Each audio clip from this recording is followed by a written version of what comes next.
Hello दोस्तों, आज के इस वीडियो में हम कक्षा 8 के गणित के फर्स्ट अध्याय वास्तविक संख्याएं के प्रश्नावली 1B का क्वेश्चन नंबर 1 देखेंगे क्वेश्चन नंबर 1 हमको क्या दिया है। निम्नांकित कथनों में सत्य और असत्य बताइए। तो क्वेश्चन नंबर पहला हमको क्या दिया हुआ है, माइनस का 4/5 प्लस ब्रैकेट में माइनस का 4/5 इक्वल ब्रैकेट में माइनस का 8/5 ये हमको दिया हुआ है। तो लिखेंगे हम पहले माइनस का 4/5 प्लस माइनस का 4/5 ये हमको दिया हुआ है। अब हमको क्या प्रूव करना है, माइनस का 8/5 ये हमको क्या करना है, प्रूव करना है। सबसे पहले सॉल्व करने के लिए हम क्या करेंगे, इसको ब्रैकेट के बाहर लाएंगे। तो माइनस का 4/5 जब ब्रैकेट के बाहर लाएंगे यहाँ पे, तो यहाँ हमारा प्लस है और यहाँ माइनस। तो प्लस माइनस का जब भी गुना होता है तो वहां पे क्या होता है, हमारा माइनस, यानी माइनस का ये क्या हो जाएगा 4/5। अब यहाँ पे हर हमारा क्या है, समान है। तो क्या होता है कि परिमेय संख्याओं का अंशों का योग बटा परिमेय संख्या का हर। तो यहाँ पे हमारा क्या हो जाएगा, परिमेय संख्याओं का योग, यानी जो हमारा क्या है हर है वो सेम है। तो यहाँ पे क्या आ गया, हमारा हर आ गया। अब अंशों का योग यानी माइनस का 4 और माइनस का 4, क्योंकि प्लस का यहाँ क्या हुआ, गुणा हो गया। तो यहाँ से प्लस माइनस का गुणा माइनस हो गया। आगे सॉल्व करेंगे तो जब भी हम माइनस को माइनस से जोड़ते हैं, क्या करते हैं, जब भी माइनस को माइनस से जोड़ते हैं तो हमारा वहां पे क्या होता है, चिन्ह माइनस का। लेकिन क्या करते हैं हम वहां पे जोड़ करते हैं, तब भी हमारा चिन्ह क्या आएगा, माइनस का। तो माइनस माइनस प्लस, लेकिन साइन किसका, माइनस का। 4 और 4 हमारा क्या हो जाएगा 8/5। तो ये हमारा क्या हो जाएगा आंसर। और हमको प्रूफ क्या करना था, माइनस का 8/5। तो ये हमारा क्या हुआ, प्रूफ हुआ, यानी ये हमारा पहला क्या है, सत्य है। पहला क्या है हमारा, सत्य है। ये क्वेश्चन हमारा पहला सत्य है। अब देखेंगे क्वेश्चन नंबर पहले का दूसरा। क्वेश्चन नंबर सेकंड क्या दिया है, माइनस का 6/7 प्लस 6 परिमेय संख्या नहीं है। यानी कह रहा है कि माइनस का 6/7 प्लस 6 हमारा जो है वो परिमेय संख्या नहीं है। अब परिमेय संख्या हमारा होता क्या है, परिमेय संख्या हमारी जो होती है वो क्या होती है, p/q के फॉर्म में उसको क्या करते हैं, लिखते हैं। जहां p और q क्या होते हैं, दोनों पूर्णांक होते हैं। क्या होते हैं, पूर्णांक। और q is not equal to 0 होता है, उसको क्या कहते हैं, परिमेय संख्या कहते हैं। यहाँ पे हमको क्या दिया हुआ, माइनस का 6/7 प्लस 6, जहां पे कुछ नहीं होता वहां पे 1 होता है। यानी क्या है, सबका मालिक एक, यानी जहां पे कुछ भी नहीं होता वहां पे क्या होता है, 1 होता है। तो ये हमारा किस फॉर्म में आ गया, माइनस का 6/7 ये भी परिमेय संख्या के फॉर्म में है, और 6/1 ये भी हमारा क्या है, परिमेय संख्या के फॉर्म में है। तो ये हमारी जो संख्या है वो क्या है, परिमेय संख्या है। लेकिन हमसे क्वेश्चन क्या कह रहा है कि ये परिमेय संख्या नहीं है। तो यहाँ पे क्या हो जाएगा हमारा, असत्य। क्या हो जाएगा, असत्य।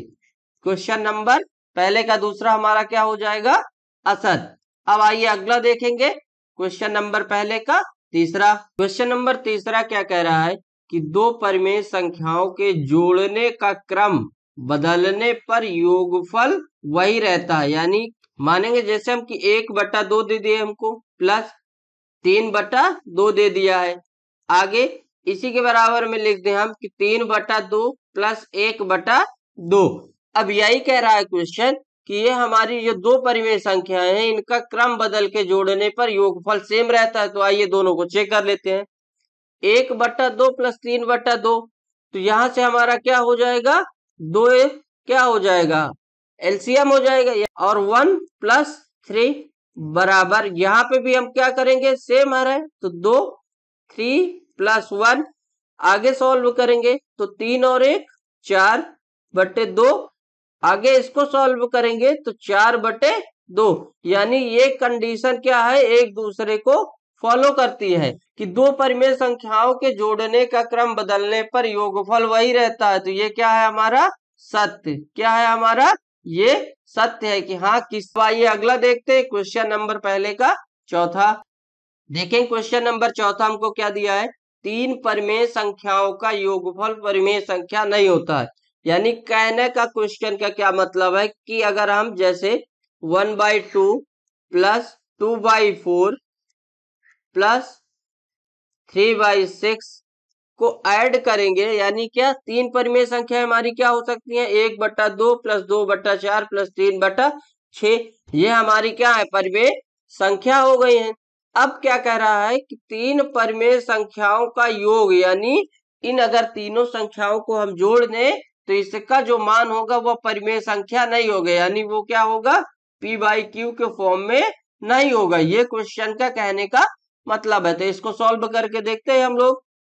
तो 2, 4 और 6 का अगर हम लासा निकालें तो क्या हो सकता है, तो 2, 4 और 6 का लासा अगर निकालें तो 2 का निकालें, 2 एक कम 2, 2 दूनी 4, 2 तिहाई 6, तो 3 दूनी 6 दूनी 12, यानी क्या हो जाएगा लासा हमारा 12। अब इसको हम क्या करेंगे, सॉल्व करेंगे।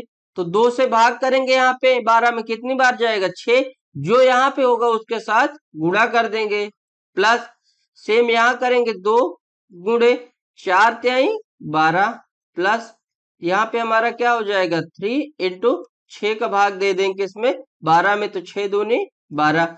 इसको सॉल्व करेंगे तो क्या आ जाएगा हमारा ऊपर 6 प्लस 3 दूनी 6 प्लस 3 दूनी 6 बटे में क्या आ जाएगा हमारा 12। तो 6 और 6 12 और 6 18, यानी क्या हो जाएगा हमारा 18/12।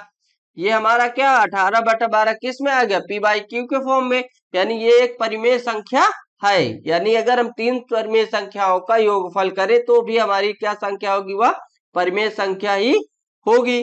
तो यहाँ पे क्वेश्चन क्या कह रहा है कि परिमेय संख्या नहीं होता है, तो यहाँ पे क्या है हमारा असत्य है। क्या है हमारा क्वेश्चन, असत्य है। तो क्वेश्चन नंबर 4 हमारा कंप्लीट हुआ।